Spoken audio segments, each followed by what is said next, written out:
From the burning of Black Wall Street to the redlining to modern financial oppression, black wealth has been under attack for centuries. Not by accident, not by poor financial decisions, but by design, an attack for centuries. Today we break it all down, how the system keeps black wealth from circulating, who's benefiting, and how we can take back economic power. Let's be clear, this is economic warfare. Every time black people built wealth, the system found a way to burn it down, literally or financially. Take redlining for an example. In the 1930s, the U.S. government and banks worked together to deny black families home loans. They marked black neighborhoods as high risk on maps, blocking access to home ownership, the number one way families build generational wealth. Then there was Black Wall Street, a thriving black economy in Tulsa, Oklahoma. Dozens of business, doctors, lawyers, banks, a self-sustaining black community and black economy until that fateful day in 1921, when a white mob backed by the government burned it down to the ground. And they didn't just stop there. You have Rosewood, Oscarville, aka Lake Lanier in Georgia, Seneca Village, aka Central Park in New York. You have Wilmington, other black economic hubs, all wiped out.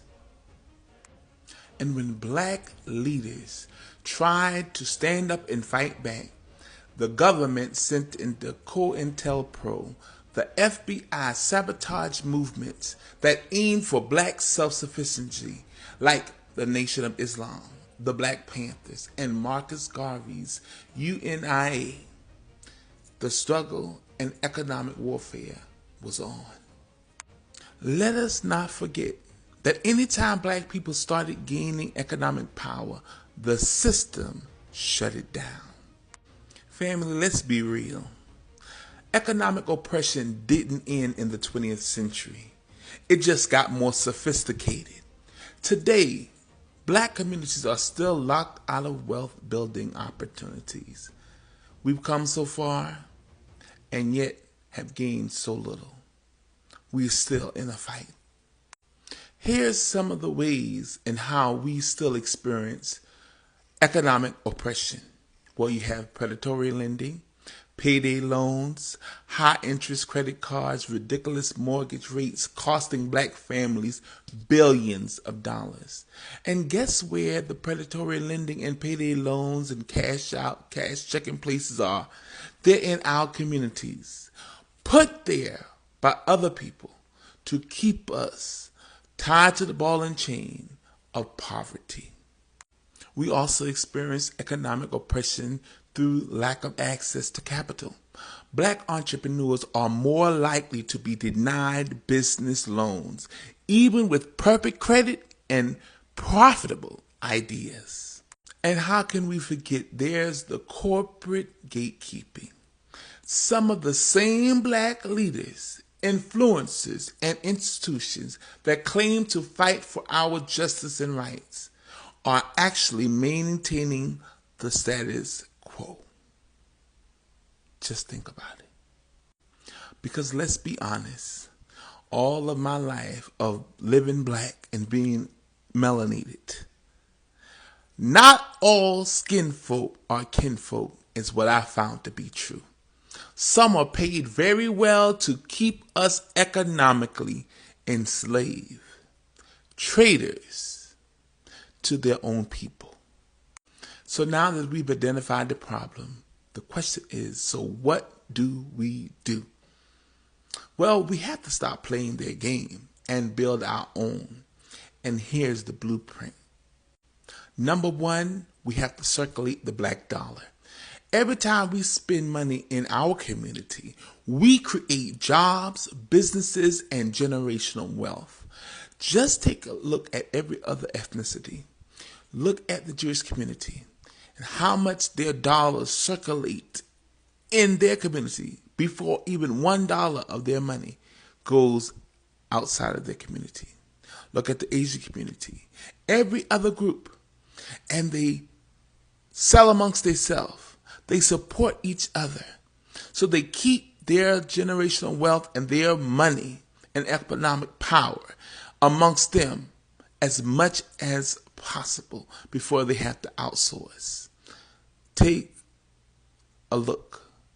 Take notes from other people's playbook and apply it to us, so we will no longer be at the totem pole. We will no longer be at the bottom of the hierarchy. We can arise to our rightful place. The second thing we need to do is bank black. Support black-owned businesses and black-owned banks and credit unions, financial institutions that actually work for us. Just think about it. How many of us for years that have been working since being eligible to work of age in the U.S., and we have not banked black people that have been banking with other institutions that don't work for us? Think about it. It's time to make a change. Number 3, the third thing we need to do is own land. Real estate is power. Buy property. Invest in our neighborhoods, in your neighborhoods, before someone else does. Stop selling mama, daddy, grandparents, great-grandmother, and family inheritance homes and properties. Take that, flip it, and use it for your generational wealth and for the wealth of your family, your community, and all your unborn generations. Invest in our communities, your communities, before someone else outside comes in, and the next thing you find out is that you are ousted. You are trying to be bought out of your property. Or then the government comes in and runs a number on you. And then guess what? When one come in, others infiltrate. So wise up, own land, buy property, and stop selling your inheritance to your oppressors. Number 4, we need to explore new wealth strategies. We've been doing the same thing for too long. It's time to explore and expand our horizon. Explore stocks, cryptocurrencies, alternatives, and alternative investments. It's time to build wealth and economic power with our wealth.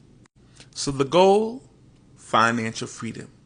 Because the system wasn't built for us, so we must build our own. Stop waiting, stop begging, and let's get to work and build our own. Here's the naked truth. We are in economic war. We are in an economic war. And the fight for wealth is the fight for power. No one is coming to save us. I know you don't like to hear that, but it's the truth. No one is coming to save us. We must band together and collectively save ourselves. So here's your charge. I want you to spend black, bank black, build, own, and teach the next generation. Because wealth is not just money, wealth is power. And it's time to reclaim it. So share this, talk about this, act on this. And as always, please like, comment, repost, share this message, and subscribe to this channel. Let's wake up the people everywhere, collectively. This has been another powerful session of an episode of Sankofa Sessions Podcast with your host, Chief Apostle Veronica Israel, the podcast where we take you back into the records of our past to get clarity on our collective future. Always remember, you are powerful, you are creative, and you are the epitome of the divine consciousness that created the universe. You are God in flesh having a human experience, and never let anyone and any ideology or philosophy tell you different. And until next time, peace be with you.